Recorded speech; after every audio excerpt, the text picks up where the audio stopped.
გამარჯობა. დღეს შენთვის ძალიან საინტერესო და ალბათ ბევრისთვის ნაცნობ თემას ჩაუღრმავდებით.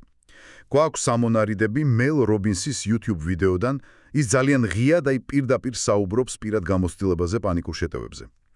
განსაკუთრებით იმ ხოიცის საშინელ შეგრძნებაზე დილით რო იღვიზებ და თვალის გახელისთანავე გიპყრობს რაღაც უმიზეზო შიში, განგაში, აი ეგ. კი, ბევრისთვის ნაცნობი მდგომარეობაა სამწუხაროდ. ხო და ჩვენი მიზანია დღეს რომ გავუშიფროთ რას გვთავაზობს მელ რობინსი ამ ვიდეოში. ანუ რა ხდება რეალურად ჩვენს სხეულსა და გონებაში ამ მომენტებში.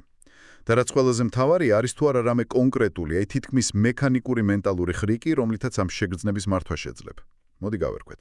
დიახ, და საინტერესო ისაა, რომ წყარო მართლა გვთავაზობს ძალიან კონკრეტულ სტრატეგიას. თან როგორც ავტორი ამბობს, მეს პირადად დაეხმარა. ეს მნიშვნელოვანია, ანუ პირადი გამოცდილებიდან მოდის. ხო, ანუ თეორია არაა მარტო. არა ზოგადად შფოთვაზე, არამედ აი მყისიერ ქმედითუნარიან ნაბიჯებზე, რაც შეგიძლია გადადგა ზუსტად იმ მომენტში, როცა გრძნობ, რომ აი იწყება. როცა ყველაზე მოწყვადი ხარ. ანუ ერთგვარი პირველადი დახმარებაა? კი, შეიძლება ასეც ითქვას. რა თქმა უნდა, ეს თერაპიას არ ცვლის, მაგრამ მწვავე მომენტში შეიძლება ძალიან ძლიერი ინსტრუმენტი იყოს. კარგი, დასაგებია. სანამ მაგ ხრიკამდე მივალთ, მოდი კარგად გავიგოთ რა ჯანდაბა ხდება ჩვენს ორგანიზმში პანიკის დროს. ვიდეოში კარგი ანალოგია. აი წარმოიდგინე, შენ ზიხარ საჭესთან და მოულოდნელად კინაღამ საშინელ ავარიაში ხვდები. აი ბეწვზე გადარჩი. იმ წამებში რას გრძნობ? ალბათ. გული ყელში გაქვს მომდგარი, სუნთქვა გეკურის. ხელები გიოფლიანდება? კი, მთელი სხეული დაჭიმული გაქვს. შეიძლება კანკალებდე კიდეც. ეს არის კლასიკური ბრძოლა ან გაქცევის რეაქცია.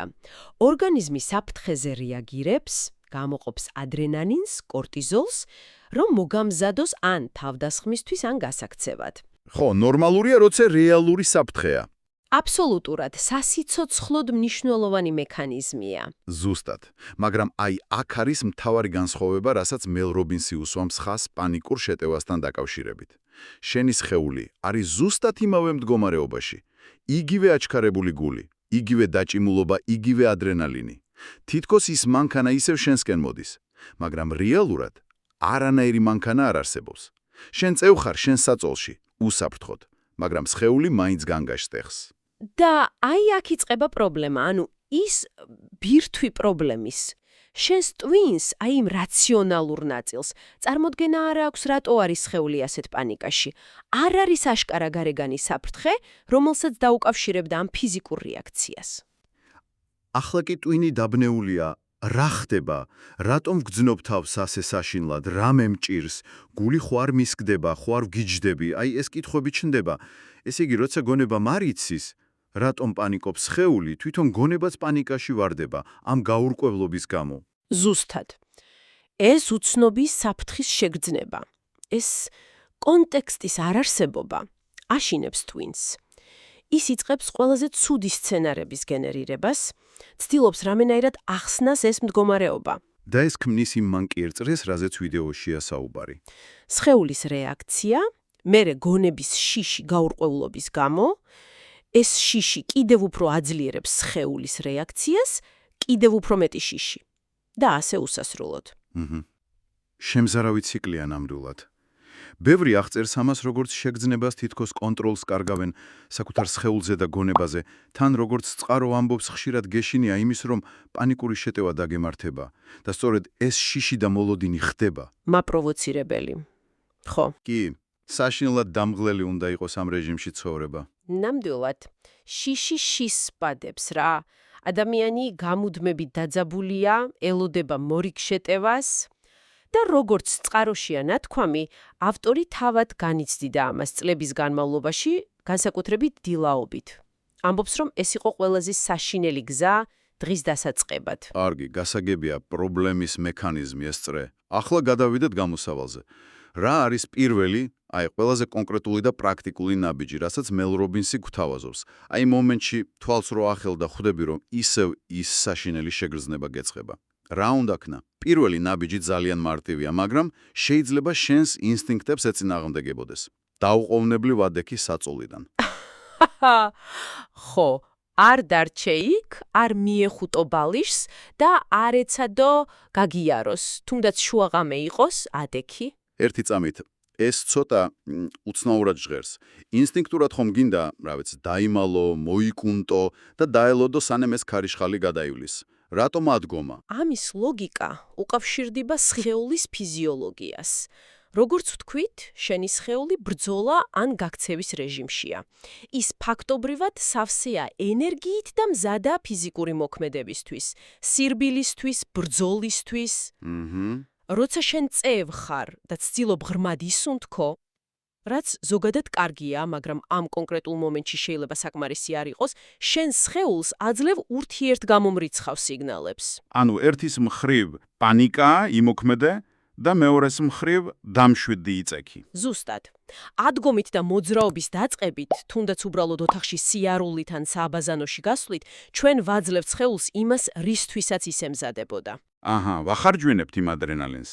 დიახ, ფიზიკური მოძრაობა სხეულს აძლევს სიგნალს, რომ ის გარბის საფრთხეს, ან აკეთებს რაღაცას. ეს უფრო შეესაბამება იმ ფიზიოლოგიურ მდგომარეობას, რომელშიც ისაა. წყაროს მიხედვით ეს ეხმარება იმ დაგროვილ ენერგიის, იმ შიშის საწვავის დახარჯვას. სხეული თითქოს ფიქრობს, აჰა, მოძრაობს, ესე იგი ვრეაგირებ. კი, რაღაც ეგეთი. საფრთხეს ვშორდები ან ვებრძვი.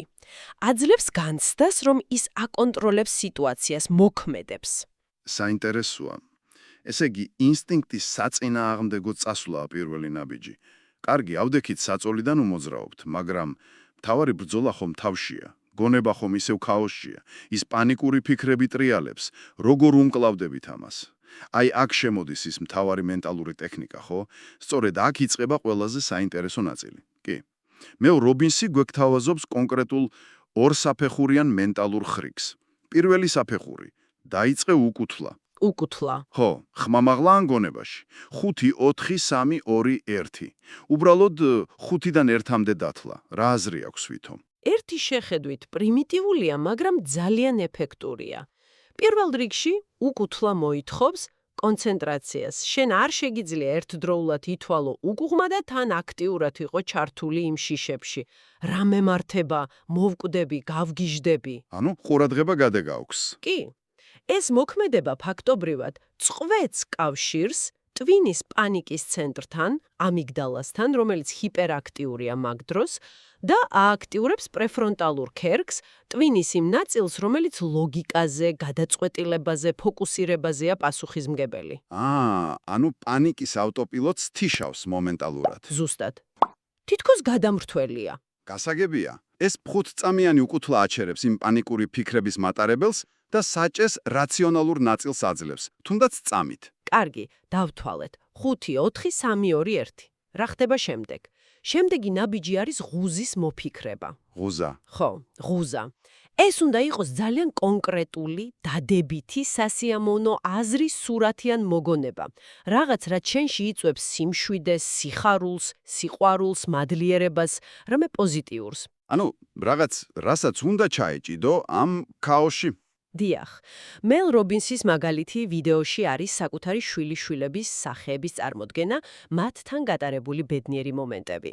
შენთვის ეს შეიძლება იყოს აბსოლუტურად ნებისმიერი რამ, საყვარელი ადამიანის სახე, შინაური ცხოველის მოფერება. ბავშვობის მოგონება, საყვარელი ადგილი. ზღვა, მთა. კი ბატონო. ან მომავალი სასიამოვნო მოვლენის მოლოდინი, შვებულება, მეგობართან შეხვედრა, თავარია იყოს ძალიან კონკრეტული და პოზიტიური.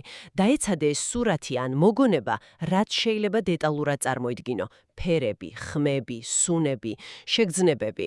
გასაგებია. ანუ უკუთვლის შემდეგ გონება ცოტათი რომ დაწყნარდება, ფოკუსი გადაგვაქვს რაღაც კონკრეტულ და პოზიტიურზე. ეგეც ლოგიკურია. და ბოლოს, მოდის ყველაზე საინტერესო და ცოტა არ იყოს კონტრაინტუიტიული ნაწილი, შინაგანი მონოლოგის შეცვლა. სწორედ ეს არის ტექნიკის კულმინაცია.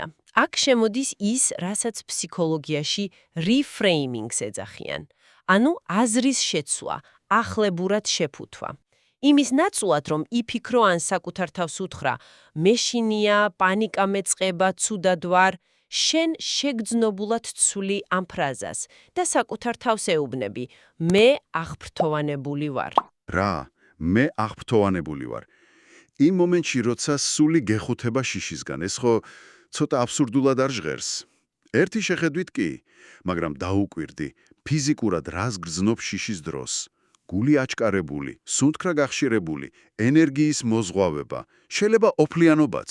ხო. ახლა დაფიქრდი, რას გრძნობ ძლიერი აღფრთოვანების, სიხარულის მოლოდინის ან ენთუზიაზმის დროს. აი, მნიშვნელოვანი გამოსვლის წინ, პირველი პაემნის წინ, ან როცა რაღაც ძალიან კარგ ამბავს იგებ.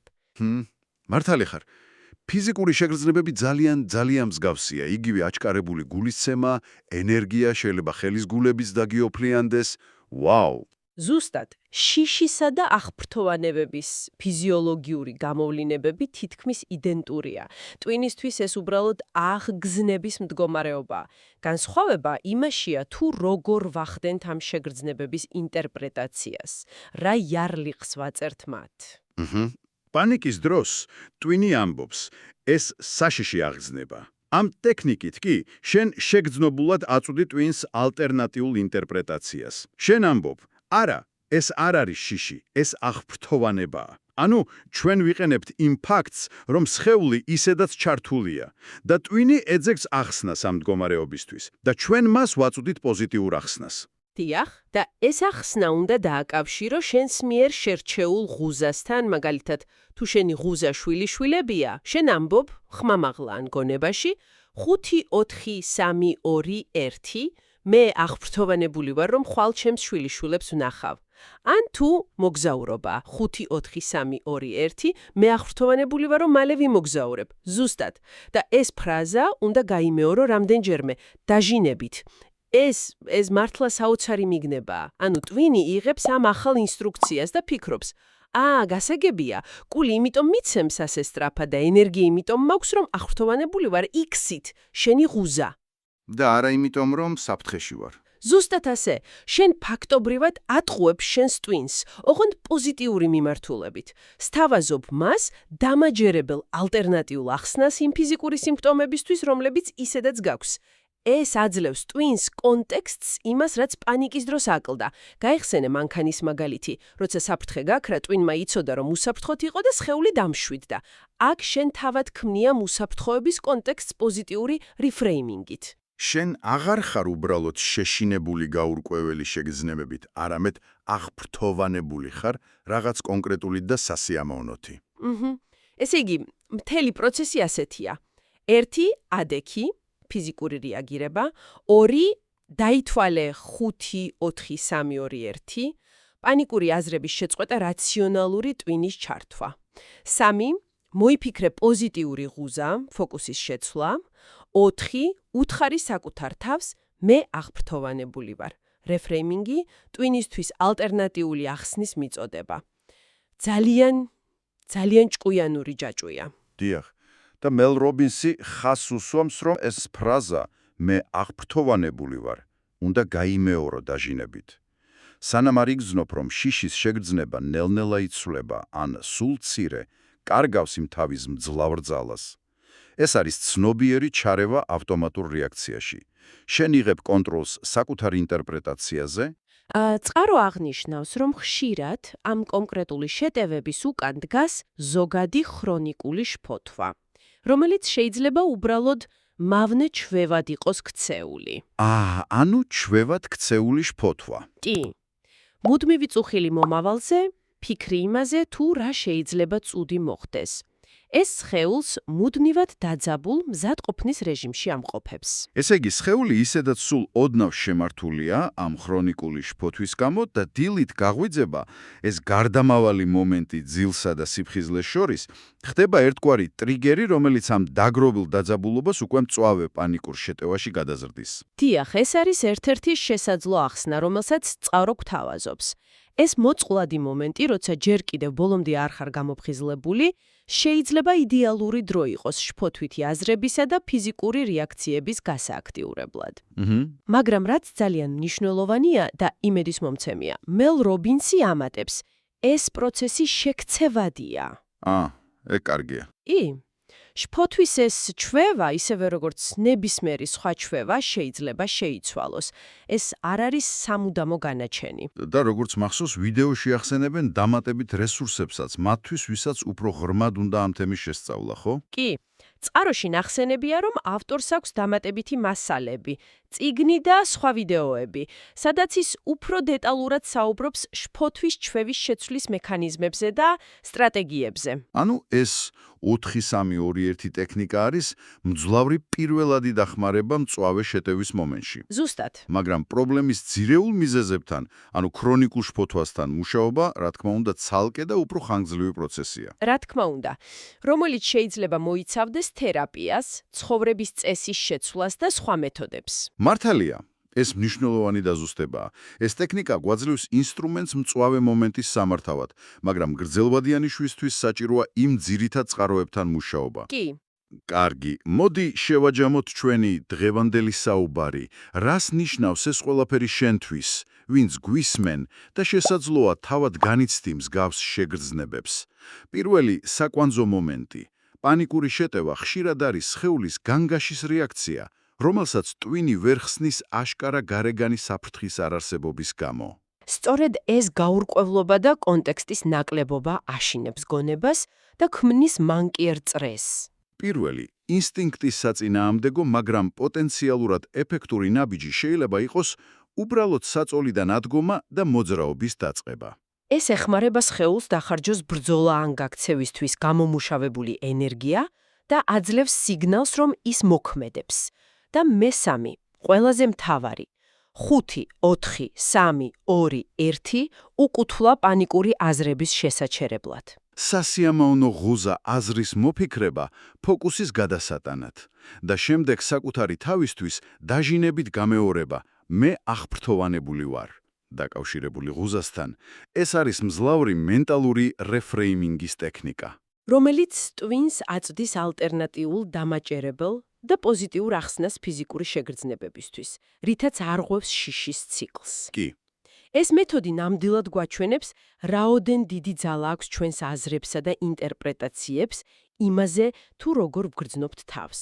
ჩვენ არ ვართ უბრალოდ ჩვენი ფიზიოლოგიის მძევლები. ნამდვილად. იმის ცოდნა, რომ არსებობს კონკრეტული ნაბიჯები, რომელთა გადადგმაც შეგიძლია იმ საშინელ მომენტში, თავისთავად ამცირებს უმწეობის განცდას და შიშს. ნამდვილად. ეს გვაძლევს კონტროლის გარკვეულ შეგრძნებას სიტუაციაში, რომელიც ხშირად სრულად უკონტროლოდ გვეჩვენება. ეს არის აქტიური ჩარევა იქ, სადაც აქამდე შეიძლება პასიურად იტანჯებოდი. ხო. და აი აქ ჩნდება ერთი ძალიან საინტერესო დამაფიქრებელი კითხვა. თუკი შესაძლებელია ასე შეგნებულად, მარტივი მენტალური ხრიკით მოვახდინოთ გავლენა პანიკის მსგავს ინტენსიურ, თითქოს და სრულიად ავტომატურ ფიზიოლოგიურ და ემოციურ რეაქციაზე. მაშინ, სხეულისა და გონების კიდევ რომელ ავტომატურ პასუხებსა და ჩვევებზე შეიძლოთ ზემოქმედება მსგავსი მიდგომებით. მაგალითად, ვთქვათ, იმპულსურ კვებაზე, პროკრასტინაციაზე, სტრესის სხვა გამოვლინებებზე. რამდენად შორს შეიძლება წავიდეს ჩვენი ცნობიერების უნარი, შეცვალოს ის, რაც აქამდე უცვლელ ავტომატიზმად მიგვაჩნდა. ვაუ, რაზე ნამდვილად ღირს დაფიქრება. მართლაც საინტერესო პერსპექტივაა. დიდი მადლობა ამ სიღრმისეული განხელვისთვის. იმედია შენთვის, ჩვენი მსმენელისთვის, მელ რობინსის ვიდეოდან მიღებული ეს ინფორმაცია და მისი ანალიზი სასარგებლო, გასაგები და შესაძლოა პრაქტიკულად გამოსაყენებელიც აღმოჩნდა. იმედია. იყავი ჩვენთან ერთად მომავალშიც.